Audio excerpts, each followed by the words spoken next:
दोस्तों, आप सभी का स्वागत है आपके अपने YouTube चैनल धार्मिक ज्ञान पर।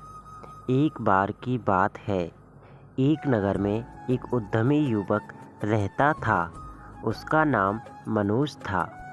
मनोज के मन में विपणन यानी कि मार्केटिंग के क्षेत्र में अपार सफलता प्राप्त करने का सपना पल रहा था।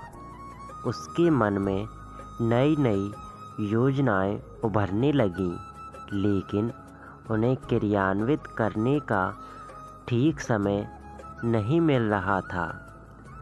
मनोज के मन में एक आदर्श विपणन मार्केटिंग कंपनी की कल्पना थी।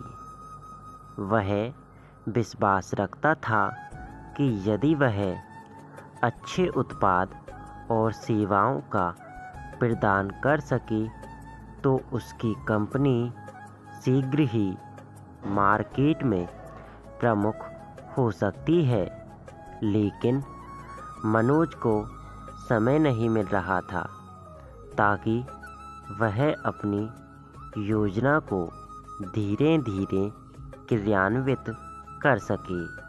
अंततः मनोज ने तय किया कि वह धीरे धीरे अपने सपने को साकार करेगा।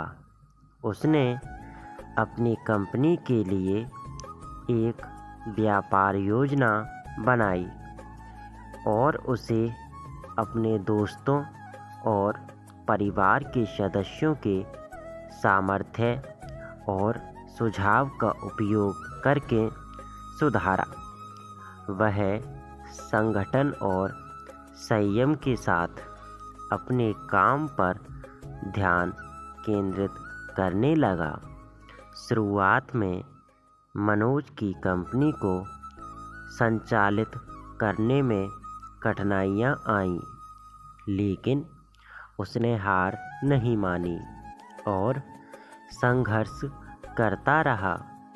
वह मार्केटिंग के लिए अपनी कुशलता का प्रयोग करता और नए नए ग्राहकों को आकर्षित करने का प्रयास करता रहा। धीरे धीरे उसकी कंपनी की उपस्थिति मार्केट में बढ़ने लगी और उसकी बिक्री बढ़ती गई। मनोज की मेहनत और संघर्ष ने उसे नई ऊंचाइयों तक पहुंचा दिया। उसकी कंपनी बाजार में प्रमुख बन गई और वह मार्केटिंग के क्षेत्र में सफलता का आनंद उठा रहा था।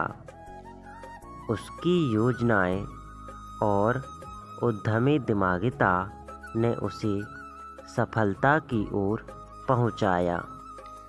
इस कहानी से हमें यह शिक्षा मिलती है कि सफलता को हासिल करने के लिए हमें अपनी योजनाओं को धीरे धीरे क्रियान्वित करना चाहिए।